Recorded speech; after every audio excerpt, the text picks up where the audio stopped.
Olá, querido, querida, nós estamos aí de volta falando sobre islamismo. Na verdade, é a aula 2 desse assunto. Nós já temos um vídeo no canal falando sobre esse assunto, não é? Onde nós abordamos a origem, então como surgiu o islamismo, da onde surgiu isso aí, não é? Por que o islamismo é chamado uma religião ou uma das religiões do livro, não é? Ela tem esse nome, né? Nós falamos sobre isso. Isso envolve outras duas religiões, que é o judaísmo e o cristianismo. Não é?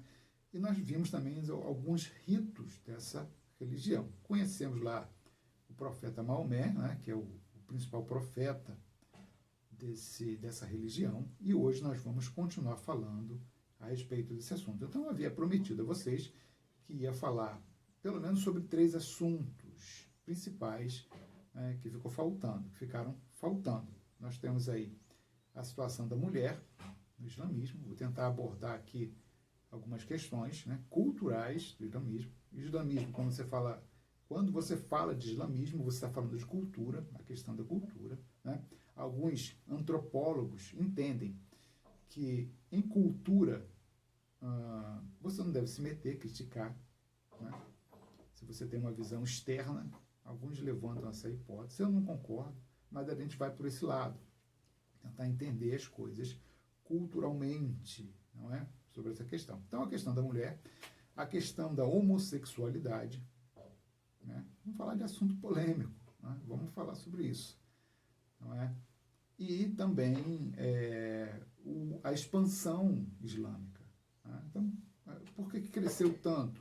Essa religião ela surgiu, como você viu, né, no século VI, se eu não me engano, né? E cresceu assustadoramente. Né? Século VI, VII. Eu sempre confundo ali essa questão de século. 1600 alguma coisa, se não me engano, é século VII. Né? Vamos colocar assim. O século você vê ali 600. Né? No século 600 começa o século VII. Então esse 6 confunde você. Às vezes o primeiro dígito ali confunde um pouquinho. Mas é século VII. Então vejamos. O islamismo ele não foi afetado, né, por questões que envolvem aí o iluminismo. Então a gente estudou iluminismo. Né? Então o iluminismo surgiu aí na França, né, com algumas questões aí que vão dar o pontapé inicial às liberdades, né? Liberdade de expressão, né? Liberdade do indivíduo, a cidadania. Né? E nisso, nesse bojo, nesse arcabouço de novidades sociais, você vai ter aí a emancipação, o pontapé inicial da emancipação aí da mulher. Né? A questão da igualdade. A igualdade vai envolver também essa questão do sexo. Né? A posição da mulher na sociedade. É claro que isso não surge lá nessa época, porém, é o pontapé inicial, né, dessa discussão. Você vai criar o arcabouço teórico do iluminismo sobre essas questões. Né? Só que esse iluminismo ele não vai chegar, né, nas sociedades orientais. Então, as sociedades orientais elas não vão partilhar essas teorias. Isso não vai ser introduzido lá, principalmente o islamismo. Então, você vai ver uma atividade cultural, um comportamento cultural, né, muito comum. Hoje, digamos, na atualidade, você vai ver um comportamento, né, cultural muito assemelhado, muito semelhante a 500 anos atrás. Então isso não vai mudar. Nossa sociedade sofreu mudanças numa velocidade assustadora nessa questão de igualdade. Porém, essas sociedades não vão mudar. Elas vão permanecer dentro de parâmetros culturais tradicionais para aquela sociedade, não da nossa. E aí algumas coisas nos espantam quando você começa a entender essas culturas. Como eu falei na aula passada, muito do que eles vivem ou tentam viver está relacionado ao livro, né, aqui, ou ao Corão, ou Corão, como eles chamam. Eu vou ler aqui uma uma passagem, né? Uma surrata, surrata 23, tá aqui, que fala um pouquinho sobre a mulher, para você entender. Vamos começar falando sobre essa questão da mulher, né? Aí fala assim, olha só o que está escrito. Eu não vou colocar aqui em cima, porque é grande, é um texto grande, né? Então, só presta atenção na leitura que eu vou fazer. Está-vos velado casar com. Então, está falando, né? Para os homens, né? Para os homens. Vossas mães, vossas filhas, vossas irmãs, vossas tias paternas e maternas, vossas sobrinhas, vossas nutrizeis, deve ser a mãe de leite, né, que de repente tem essa questão também lá, vossas irmãs de leite.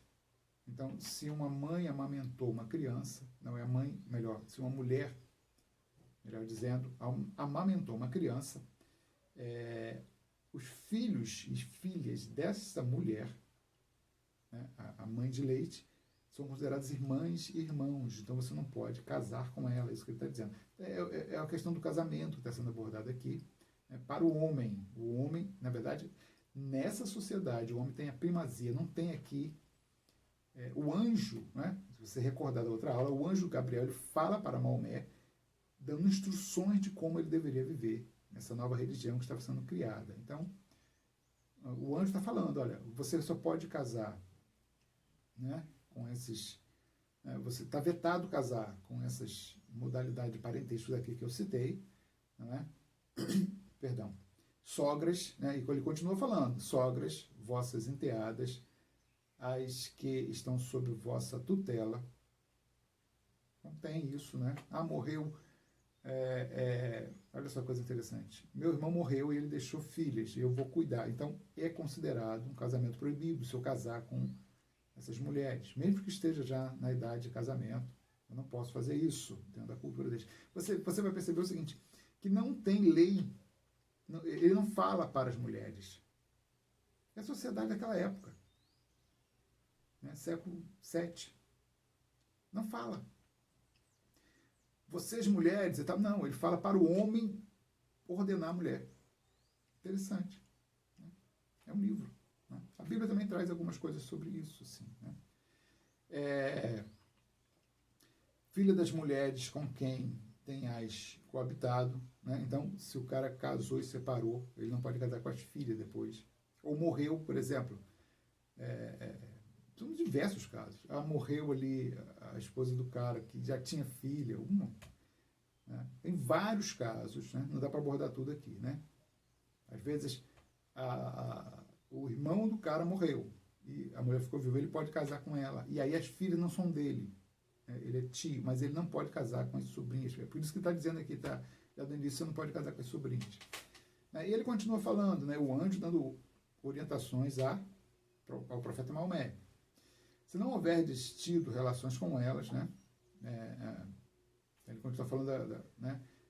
Deixa eu voltar lá no início para não me perder aqui, ou para você não se perder, né? Você não pode casar as filhas com quem tenhais coabitado, não da filha da mulher que você coabitou, né? Já teve casamento com ela, porém, se não houverdes tido relações com ela, não sereis recriminado por desposá-las. Então são leis, né, complexas aí.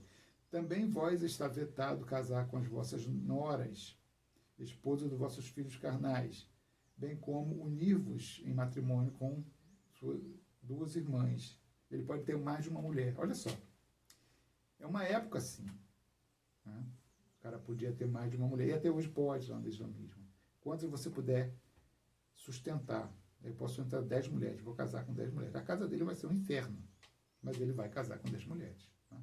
Uma mata a outra. Acontece direto isso lá. Né? Joga água fervendo no ouvido da outra para poder ficar com o marido só para ela. Né? A casa vira um inferno. O cara acha que vai... Inclusive, alguns caras que são ricos, eles preferem casar com as mulheres e deixar em casas separadas.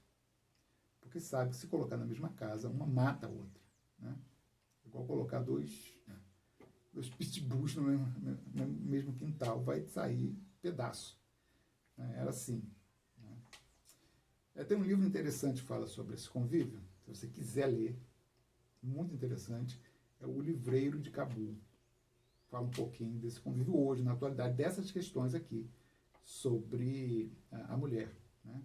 O Livreiro de Cabul. Você acha isso aí na internet, às vezes em livraria, até sebo já está achando que esse livro já tem um certo tempo. Já tem uns 10 anos aí. Bom, salvo o fato consumado, né, anteriormente, saber que Deus é indulgente e misericordioso, né? Bom, aí ele fala sobre essa questão da mulher, né? Você percebe assim, o homem ele tem a primazia, né? Ele tem ali o comandamento, vamos colocar assim, né? Sobre essa questão da relação com a mulher, né? E aí vem um versículo aqui, perdão, mais polêmico ainda, né? E eles seguem isso, né? Eles não fazem nenhuma adaptação para a realidade de hoje, né? Isso aqui é seguido. Tem vídeo, esse dia eu postei um vídeo, eu vou ver se eu consigo, não sei, não prometo, vou ver se eu consigo postar aí nos vídeos relacionados a essa aula, né? Um vídeo sobre, é forte o vídeo, por isso que eu estou falando que eu não sei, vou ver se, às vezes não permite, né? A política do site não permite, né? Sobre castigos com relação à mulher. O homem ele tinha e tem. Isso não é, digamos assim, coisa do passado. Eles vivem isso aqui, né? Como eu falei, é cultural. Cultural está aí.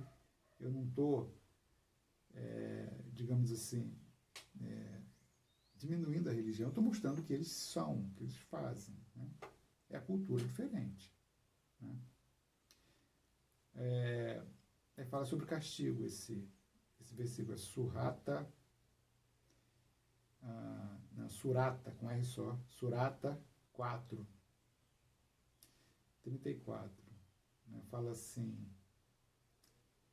mulheres, né, castigo físico, né? Eu dei esse título aqui na aula que eu preparei, olha só o que fala 34, Surata 34, os homens são os protetores das mulheres, porque Deus dotou uns com mais força do que as outras, está falando da mulher. E pelo seu sustento, do seu pecúlio. Então ele está dizendo assim, olha, o homem tem mais força e é ele que sustenta a mulher. Está justificando aqui a autoridade do homem sobre a mulher. As boas esposas são as devotas, que guardam, na ausência do marido, o segredo que Deus ordenou que fosse guardado. Quanto àquelas de quem suspeitas deslealdade, o marido suspeitou, admoestai-as. Então, estou falando assim, olha, se a mulher errou, você acha que a tua mulher é infiel, você está falando de uma época, interessante isso está em todos os lugares aí, os escritos antigos, na Bíblia tem também, não esse texto aqui, mas dessa dinâmica social que eu vou falar para você agora. Era muito comum o marido sair em viagem, o marido ir para a guerra, muito comum. Vou para a guerra, vou ficar 3 meses, e a mulher ficar sozinha em casa. Às vezes o cara é comerciante, ele não tinha uma lojinha que as pessoas vinham até a casa dele para comprar, não.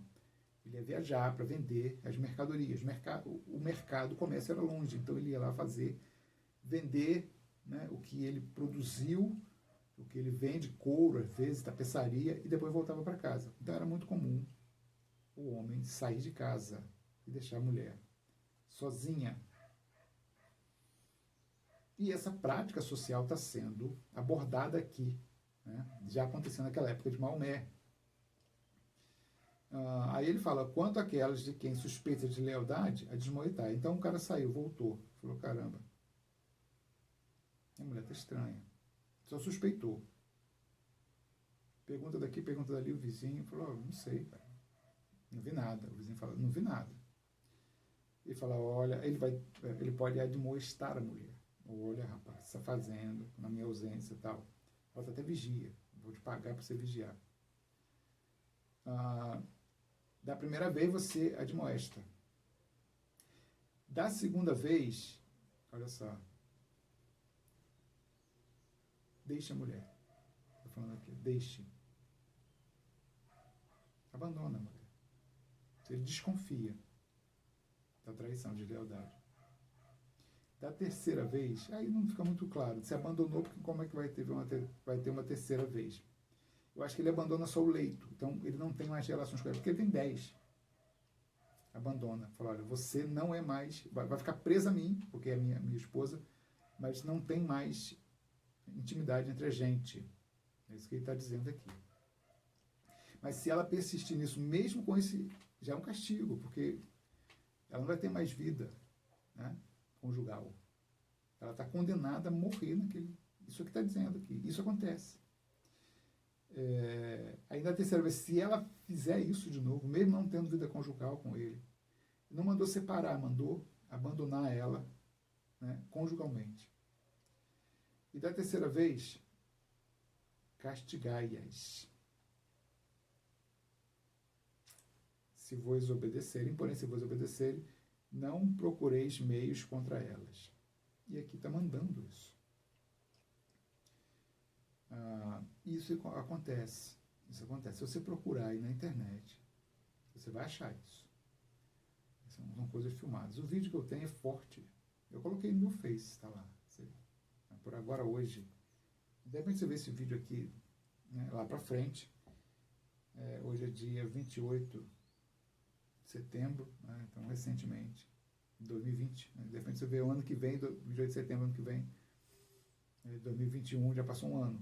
Né, mas eu coloquei lá um vídeo, né, questionando algumas coisas aí sobre essa prática. Né. Não é nossa cultura, não é nossa cultura.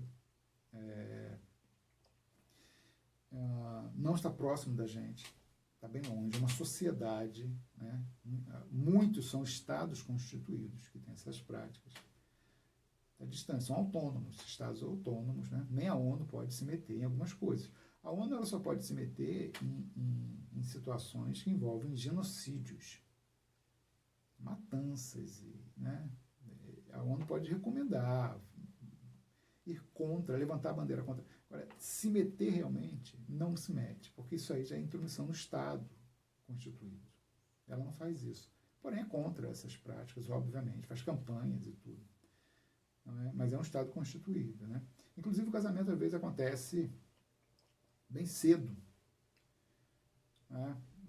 Alguns colocam que a segunda esposa do Maomé, ela era bem nova. Bem nova. Não é? Não sei a idade, mas era uma menina, né? Casou com ele ainda, menina. Isso é uma prática lá. Não é ilegal.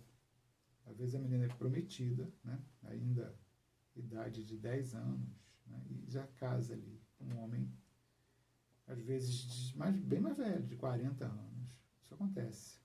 Aqui a lei não permite. Você não pode chegar. São essas questões que você tem que ter muito cuidado. O que vem na tua cabeça agora aí? Pedofilia, né? O cara... Mas lá não tem esse conceito. É legal. Está na legalidade deles. Então, você só pode analisar uma cultura, né, por dentro dela. Eu não estou justificando nada. Eu não aprovo isso. Né? Você não aprova, na sociedade não aprova isso. Mas quando você se aproximar de uma pessoa, você vê um casamento assim, cuidado. Caramba, aquele cara ali, muçulmano com essa menininha, ele na lei dele, lá no país dele, isso é legalidade, tem legalidade. Não pode. Você, por exemplo, o cara viajou, veio para o Brasil, tirar férias do Brasil. Olha só o problema. Tá vendo? Esses problemas que eu estou tentando alertar você. Aí chega aqui no Brasil, você vê o cara, né, uma criança andando para cima e para baixo. Você olha e fala, está estranho aquilo ali. Porém, na lei dele lá, é um problema isso para a gente. É permitido. A esposa dele vai trazer e falar, está escrito aqui, ó, ele é casada comigo, 10 anos de idade. O que você vai fazer? Tá vendo? Essas questões de cultura são complexas. O cara traz para você, tá aqui, ó. Tá aqui, ó, minha certidão de casamento. Eu sou árabe. Eu sou, né? Deixa eu ver um país aqui. Deixa eu ver se tem na minha memória aqui um país. Eu sou afegão, do Afeganistão. Minha esposa é afegã. Tá aqui, tô casado. E aí? Vai chamar o cara de pedófilo? Na tua cultura é, na nossa cultura é. Mas lá. É um problema. Isso aí é uma questão complexa. Você tem que entender o que está acontecendo. Aí vem, você posta aquilo ali no teu Face, aqui o pedófilo e tal, pedofilia. Aí o cara falou, vai te processa. Cara rico, dono de mundo árabe, às vezes, né, tá ali no Oriente Médio, o Afeganistão nem tanto, mas outros países lá tem recursos, o cara, um sheik, te processa aqui no Brasil. Ele nem fica, vai embora e você aqui respondendo o processo. E vai ganhar. Vai ganhar, porque é a cultura dele, juízo do cara, é a cultura dele, você tem que entender a cultura do cara. É a esposa dele, você vai fazer o quê? Na lei dele é permitido, e a gente deixou ele entrar no nosso país. Só se fizer uma lei no Brasil proibindo a entrada de pessoas casadas com crianças, aí tudo bem, ele entrou, está ilegal, mas se você permitiu entrar, ele está na legalidade. Entendendo o problema? Ele casa cedo lá. É um problema. É um problema. Bom, essa é a questão, né? Sobre esse aspecto. Você tem também. Perdão. Deixa eu beber uma água aqui. Deixa eu ver se eu acho aqui. A gente vai falar um pouquinho sobre essa questão da homossexualidade, tá? Aqui, já achei, né? Como eu falei, é o mesmo caso, né? A homossexualidade, hoje, na nossa cultura, segue parâmetros, né? Segue os parâmetros de igualdade. Eu não vou questionar a nossa cultura, não estou aqui para isso. E você tem aí, nossa cultura tem um conflito com algumas religiões quanto a isso, né? A religião, você tem liberdade de culto e tudo mais, no país é liberado, porém algumas religiões reprovam a prática da homossexualidade, né? Mas você não é obrigado a ser dessa religião. Então, a religião não se mete com você e você não se meta com a religião. Se a religião não falar nada para você, apenas se a religião ela tem o direito, né, de liberdade de culto. Então vamos entender primeiro o nosso país aqui. Você tem liberdade de culto, né? Então no culto, né, você não é obrigado a ser de nenhuma religião. Nesse país aqui no islamismo, se você for lá, você é pressionado a ser. Você já você nasceu lá, você já é daquela religião, é Islã. Você é muçulmano. Porém, aqui você não nasce cristão. Você não nasce assim. Você vai se você quiser, né? Então, a religião ela tem lá o conjunto de regras, fala, a prática é condenável. E você tem um leque de doutrinas religiosas, né? Com diversas práticas. Eu vi uma esses dias aí no Nordeste, né? É uma seita, digamos assim, chamam de seita, né? Cristã, em que as pessoas dessa seita não poderiam ter mais relações sexuais. Não pode, acabou. Você quer ser daqui? Acabou o sexo para você. Olha só. Não tem mais. Me converti, tinha até um nome lá, eu esqueci. Tal, na religião. Acabou. Não tem mais. E aí, você, não, eu não consigo ficar assim, para mim. Então sai. Não fica. Agora, você não vai entrar lá, nessa religião, para mudar as coisas deles. Fica quem quer. Pô. Não, eu aceito. Então, acabou para mim. Seja homem, seja mulher, acabou. Seja homossexual, acabou. Eu quero ser dessa religião. Então, tudo bem. Eu acredito, mas tudo bem. Eu não acredito nisso, eu acho que é besteira. Então sai, mas deixa eles quietos. Assim que tem que ser. Ele não se mete com você aqui fora e você não se mete com ele lá dentro. Vai quem quer. Então hoje você tem essas questões aí da homossexualidade, né? E aí tanto quem está lá dentro fica condenando quem está aqui fora, está errado. O cara tem a vida que ele quiser, mas também não condena quem está lá dentro que quer seguir, né, os preceitos da religião. Então nossa sociedade é assim. E graças a Deus por isso, porque cada um vive da forma que quiser. Agora, lá não. Entenda isso. Lá não, cara. Lá você nasceu, já vive dessa religião, já vive dentro da religião. Você com 5 anos, esse dia eu estava vendo um documentário, estava falando de uma cidade africana, né, em um país africano, melhor, país africano. Eu não sei se era Marrocos, um país desse aí. E tem uma cidade que ela foi formada em torno de mesquitas. Mesquita é onde o muçulmano faz suas práticas religiosas. E o que vai acontecer ali? Essa cidade, né, era comércio e mesquitas. E tinha uma específica mesquita que era só para crianças. A criança vai para lá com 5 anos de idade. Aprender a ler no Corão. Eles aprendem a ler no Corão. Recitando essas coisas aqui que eu estou lendo para vocês. Né? Então, uma criança aprendendo a ler. Vamos ler aí, fulano. Olha só como é que é lá.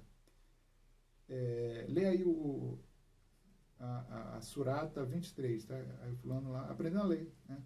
Estavos vetados casar com mãe. Tal. Ele está aprendendo a ler. E já memorizando versículos do Corão. É assim lá. A criança aprendeu a ler onde? Corão. Só isso. Não tem outro livro. Livro de literatura de... Vamos ler Shakespeare. Nada disso. Nada disso. Corão. Não tem outro livro lá. É assim. Você lê lá. Entendeu? E você já entende que você nasceu... A única opção tua, não a outra, é ser daquela religião. Não tem outra coisa. Então o cara cresceu, ele leu, ele sabe de tudo isso. Né? Ele tem que orar 5 vezes, como eu falei na outra aula, ele tem que orar 5 vezes por dia e tal, todos aqueles ritos ali. E ele tende à homossexualidade. Eu não quero mais. Não existe isso lá. Não quero mais, né? Ser homem, eu quero ser homossexual. Não tem essa opção. Não tem. Olha só.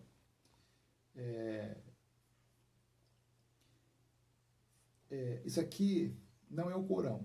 Isso aqui é uma lei. Lembra que tinha Corão, a lei é Sharia, e tem a Sunna. Dá uma olhada lá na outra aula que eu falo sobre esses três livros. Né? Isso aqui é Sharia. A Sharia varia. O Corão e Sunna é um só.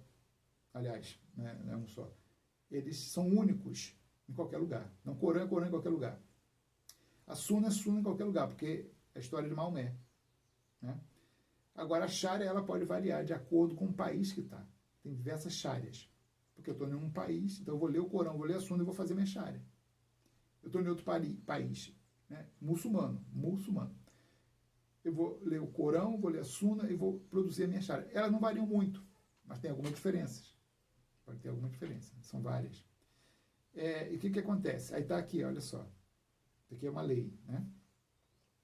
Se 2 homens ou 2 mulheres são culpados de indecência, 2 homens ou 2 mulheres, está falando da homossexualidade, dê eles a punição adequada. A punição não está escrita no Corão. Então, ele fala, o Corão fala que tem que ser punido. Mas, se existe a possibilidade de correção, a corte pode, por si só, perdoá-los. Aqui é uma lei até benevolente.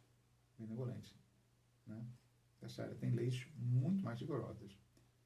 Se você jogar isso na internet, lá, punição de homossexual no mundo muçulmano, você vai achar diversos vídeos. Eu vi um que a prática era o seguinte, era pegar o cara, tem lá, isso, eu não estou mentindo, isso está exposto na internet. Isso está exposto. É você levar o cara, isso é um show. O que eu estou dizendo é um show, todo mundo vai assistir isso. na praça pública, leva o cara para cima de um prédio, coloca um saco na cabeça dele, para ele não ver, amarra a mão dele e joga de cima do prédio. Punição por ele ser homossexual. A cultura deles. Isso, eu falar, quem matou, vamos punir, não. Foi o juiz que mandou. Foi o líder dali que mandou fazer isso. Não tem punição para quem fez. Tem elogios, às vezes. É um mundo diferente do seu. Não é? Isso tem que ser estudado. É um Estado constituído. É muito interessante o seguinte, como eu falei, alguns antropólogos entendem que você não deve se meter na cultura do outro. Eu sou contra essa ideia. Você tem que analisar direitinho, né? Você tem aí diversos órgãos internacionais com competência para poder tentar mudar essa realidade. A ONU, por exemplo, é um deles. Eu vou trazer outro caso aqui para você entender o que eu estou falando, né? Inclusive eu trabalho isso em sala de aula também, né? Algumas culturas aqui no Brasil, né? Culturas indígenas, têm lá ainda o infanticídio. Essa palavra aí que você está vendo aí, ó, infanticídio. O que é isso? A criança nasceu, por tradição dentro daquela cultura, se algumas tribos, se ela for uma criança que os anciões entendem ser uma criança doente, só o entendimento dos anciões, eles vão julgar, vão analisar aquela criança, fazer uma vistoria lá, uma análise. E se essa criança não tem condições de viver e ela vai ser enterrada viva. Isso está lá. Na Amazônia acontece isso aí. Infanticídio. É terrível. Eu tenho um vídeo que eu passo, de repente, em uma outra oportunidade a gente fala mais sobre isso. Eu tenho um vídeo que eu falo sobre isso. Eu mostro o vídeo, 5 minutos. É uma campanha que se faz sobre isso. Não é real, mas é muito real. Né? São atores fazendo e tal. Mas eu não falo que é uma encenação. Eu só falo depois. Eu deixo, o vídeo sai, 5 minutos, marco 5 minutos sai, porque é forte demais. Eu já assisti, eu não quero assistir várias vezes. Quando eu volto para a sala de aula, eu olho a turma, está todo mundo com lágrimas nos olhos do que viu infanticídio aqui no Brasil. Estão matando pessoas. E aí a gente com isso dentro da nossa terra, né? E os antropólogos dizendo que a gente não pode se meter na cultura. Muitos antropólogos afirmando isso. Você não pode se meter nisso, porque é cultural. Como é que nós vamos nos meter em uma cultura se nós não interferimos em culturas dentro do nosso país, da nossa lei? Como nós vamos nos meter em culturas fora do nosso país com outras leis? Né? Já pensou nisso? Mas eu, particularmente, sou contra isso, essa ideia, né? De não poder se meter, interferir nisso. Aí entra a questão dos direitos humanos, né? São direitos internacionais, em que deveria agir, deveria ter órgãos competentes, né? Dentro da ONU para poder agir, impedir isso. O ser humano tem direito de viver, independente de qualquer coisa. Bom, então aqui você vê claramente, né, a ideia de punição. Aí cada país vai punir de acordo com a charia que eles têm. É punir. Né? Vai castigar lá o homossexual e tal. Né? Bom, esses dois assuntos são os mais polêmicos que tem. Né? Como eu falei, se você procurar saber, você vai encontrar diversos vídeos. Agora, cuidado com a crítica que você faz. A liberdade de expressão, ela traz responsabilidade. Se for criticar, né, uma outra sociedade, uma outra cultura, você pode ter uma resposta também à altura, porque a nossa sociedade está cheia de problemas. Como que nós podemos criticar outras sociedades se não resolvemos os nossos problemas? Pense nisso. São problemas, eu não tenho solução para isso. Eu estou apresentando a você, né, o problema, e você aí dentro dos seus conceitos que você adquiriu ao longo da sua vida aí sobre esses assuntos polêmicos, muito polêmicos. não é? Mas tenha cuidado. Você julga, mas tenha cuidado. Né? Muito cuidado quando você for criticar. Principalmente essa questão hoje de redes sociais, né? Das redes sociais. Está surgindo uma nova lei sobre rede social, né? Em que você pode ser criminalizado pelo aquilo que você posta lá. Até mesmo partilhar. É por isso que eu falei, né? Da questão da postagem aqui. Eu tenho que estudar direitinho se é viável fazer isso. Mas, de qualquer forma, esse vídeo existe. Né? Esse vídeo existe. Bom, a gente vai prosseguir, né? Esse assunto dá o que falar. Já foram 35 minutos, né? Eu vou falar um pouquinho sobre a expansão islâmica. Eu pretendo falar aí no máximo uns 10 minutos para a gente poder encerrar. Menos de 10 minutos, vamos lá. O que vai acontecer? Eu vou falar um pouquinho sobre essa questão da família de Maomé. Então, quando Maomé morre, é a partir daqui que vai surgir a expansão. Quando ele morre,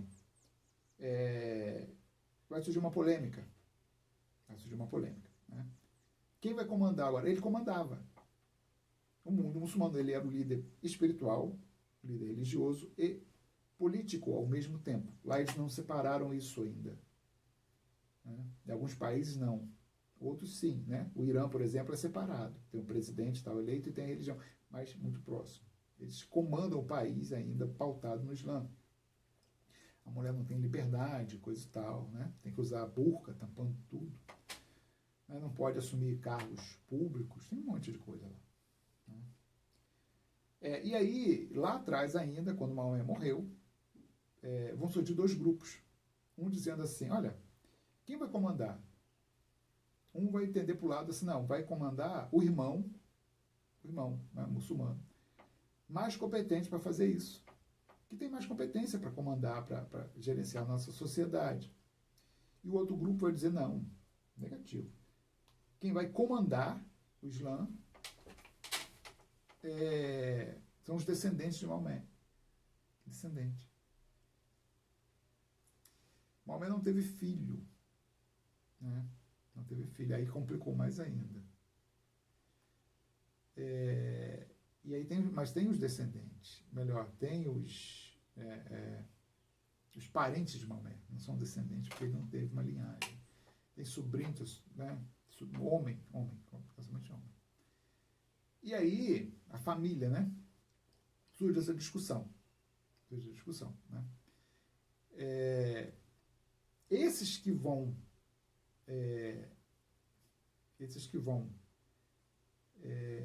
optar pela família de Maomé são chamados de xiitas. Os xiitas hoje, eles são considerados mais radicais, mas não era esse o primeiro motivo deles terem esse nome, de xiitas. Né? Então tá aqui, eu vou ler aqui um texto aqui, né, para você entender. Após a morte de Maomé, Muhammad, houve um processo de disputa para decidir quem seria o sucessor. Então surgiram duas correntes, xiitas e sunitas. Sunitas são aqueles que acham que tem que ser o mais competente, não a família. Podia ser até alguém da família, de repente, mas tinha que ter competência. É quase que um cargo eletivo nessa concepção. Não é? Aí fala assim, os xiitas defendiam a sucessão do califado pela hereditariedade. Então, aquele que é hereditário. Isto é, pelos descendentes da família de Maomé.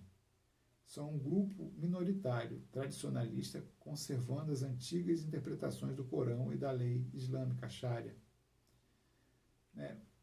Então, esses são os xiitas, ligados. A principal questão dos xiitas é que eles estão ligados à família de Maomé, achavam que tinha que ser a família de Maomé, são minoria. Os sunitas, grupo maior em número, constitui hoje cerca de 90% da população islâmica. Até hoje eles são maioria, muito, muito grande, né? Numerosamente, digamos. Divergem da concepção sucessória dos xiitas e atualizam suas interpretações do Corão e da lei islâmica, levando em consideração as transformações pelas quais o mundo passou e valendo-se de outra fonte, além da Sunna, né? Além do Corão. Eles levam em consideração mais a Sunna, como Maomé viveu. Então, Os xiitas são muito ligados ao Corão, só o Corão. Já os sunitas, como o nome já fala, vem da Sunna, né? Como Maomé vivia, os escritos dizendo como Maomé vivia. Aquilo ali que deveria ser a referência, como ele viveu, não direto o Corão. Não sei se você entendeu isso aí. Os xiitas achavam que a única fonte de instrução deveria ser o Corão, só o Corão, né? E dali você faz a lei. Já os sunitas acham que você tem que olhar para a Sunna também, para dali produzir uma lei. Todas as duas vão ser chamadas de Sharia, a lei. Então, está entendendo? O que vai acontecer? Por que os sunitas, os xiitas são mais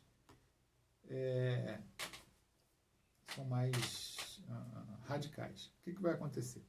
Eles vão vir de um estigma de rivalidade, porque vai acontecer uma guerra entre esses dois grupos e a família de Maomé vai ser massacrada. Eles vão chamar de massacre de Karbala. Ou seja, se a discussão era que a partir da família deveria fazer uma linha sucessória, se você matar a família toda, acabou. Acabou a discussão. Só que não acaba com esse massacre. Os xiitas continuam xiitas e mais revoltados ainda. Por isso que vem essa revolta deles, essa radicalidade deles. Porque eles se sentem prejudicados desde esse massacre. Foi lá no início. 630 e alguma coisa, né? 682, se eu não me engano. Foi essa guerra e aí a família morre. A ideia dos sunitas era, se morrer a família, acabou os xiitas. Não, não acabou. Eles continuam, né, achando que levar a Sunna em consideração para fazer as leis seria uma coisa errada. Né? Eles continuam achando isso. Então surgiu daí essa questão. Né? Bom, e a partir daí, né, o que vai acontecer? O mundo muçulmano ele vai crescer bastante. Eu vou colocar aí para você um mapa da expansão muçulmana. Tá esse mapa aí, você percebe ali, né, tá lá, expansão do Islã. Então tá lá, a parte verde mais escuro até a morte de Maomé, né? Depois da morte de Maomé, é o verde um pouquinho mais claro, né? Até 661, né? O califado ortodoxo. Depois vem um califado, você vê que é uma expansão, está crescendo o mundo muçulmano. O califado omida, até 750, e depois tem lá, né, um pequeno grupo amarelo, só tem um pontinho ali, né, que é o Abásidas, né, é uma outra linhagem. Isso aqui são linhagens diferentes. Né. Você vê que cresceu bastante. Esse crescimento, ele vem de dois aspectos. Perdão. Esse crescimento ele vem de dois aspectos. O primeiro deles é realmente o líder era, você viu lá, a maioria sunita. Então, os sunitas acreditam que o líder tem que ser um cara competente. Vem dessa competência. O cara era extremamente habilidoso, que assumiu o trono lá, né, o califado, e ele conseguia impor a lei islâmica a outros povos. Era a habilidade dele. Ele tinha que ser o cara tremendo. Inclusive tornou-se uma prática de você estar dentro do mundo muçulmano, o califa ter diversos filhos e os filhos dele, né, todos eles treinarem para ser o sucessor do califa. Né? Olha só que prática interessante.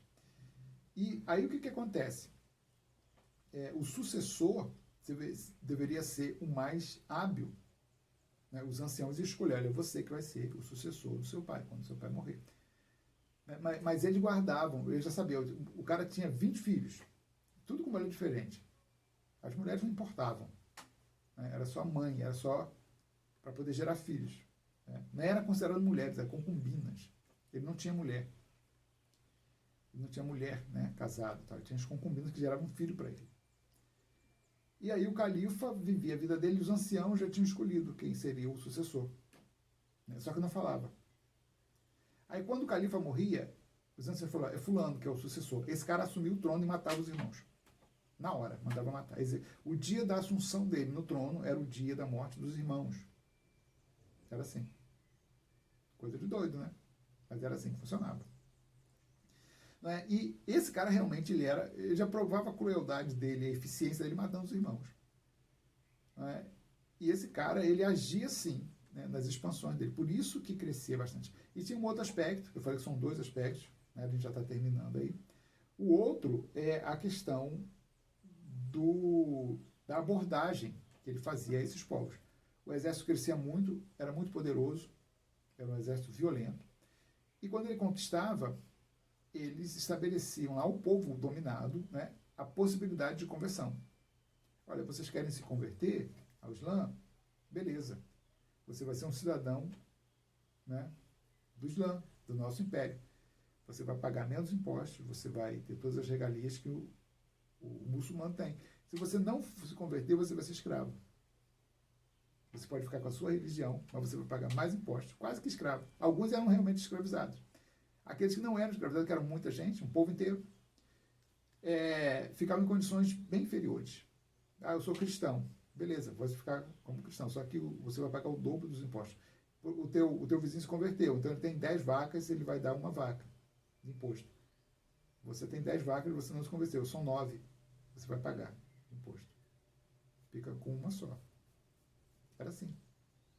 Aí o cara falava, pô, cara, eu vou me converter esse negócio aí, porque senão eu vou sair em prejuízo.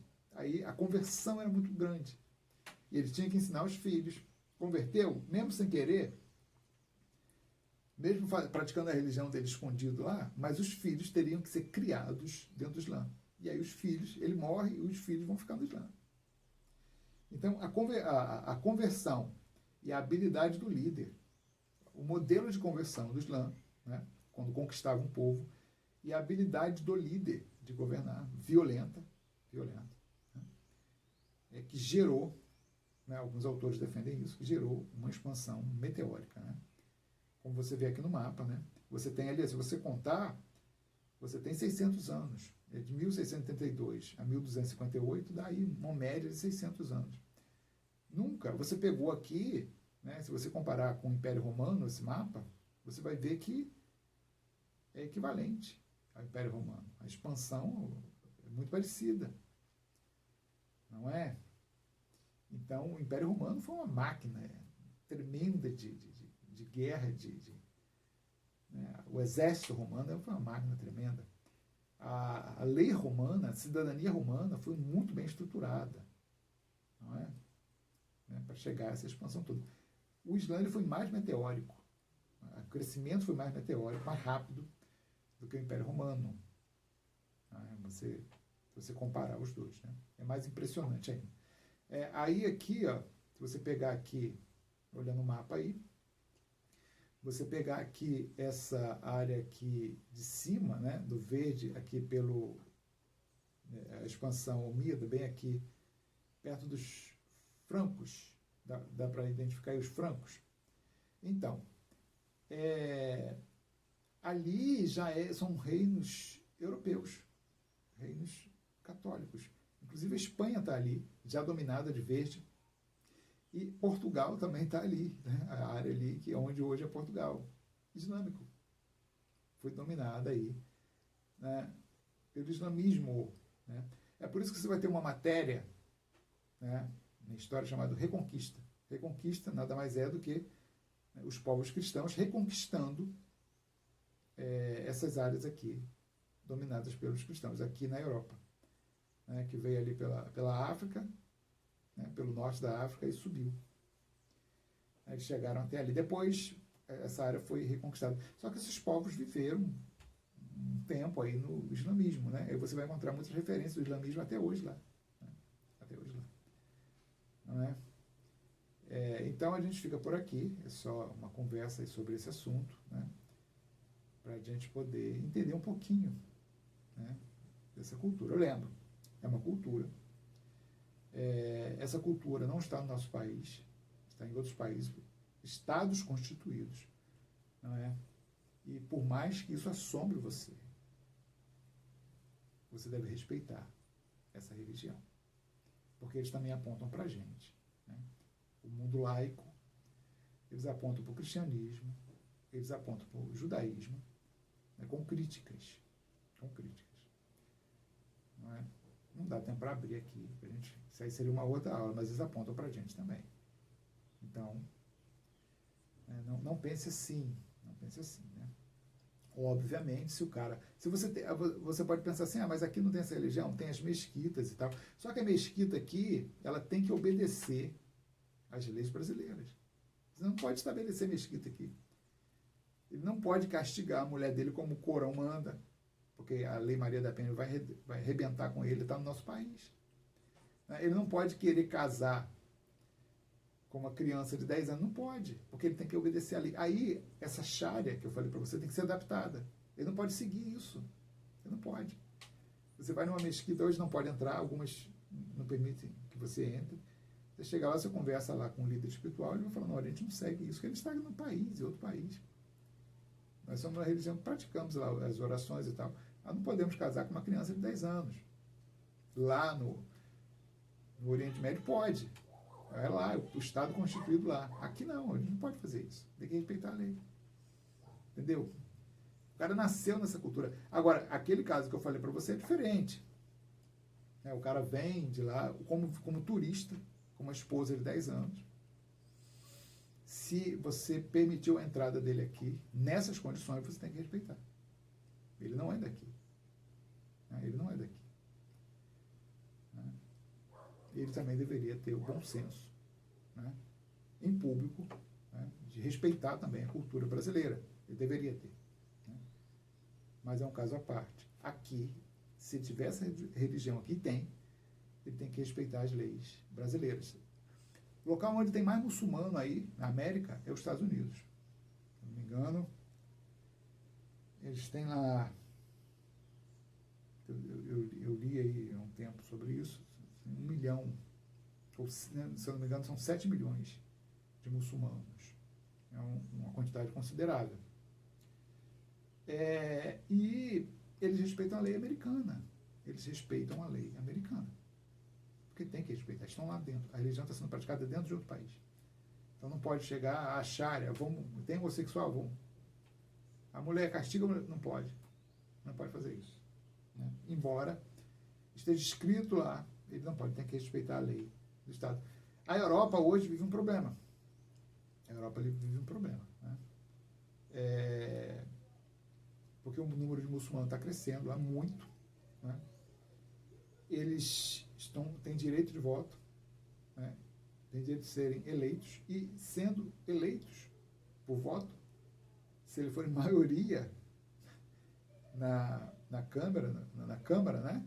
No parlamento, digamos, eles podem mudar a lei. Eles podem estabelecer a Sharia lá. Por quê? Eles estão na lei. Mudou a lei, já era. O cara é deputado. Você coloca a maioria de deputados muçulmanos. O que eles vão fazer? Vão mudar a lei. Mas essa questão é um assunto para a próxima aula. Fique com Deus. Um abraço.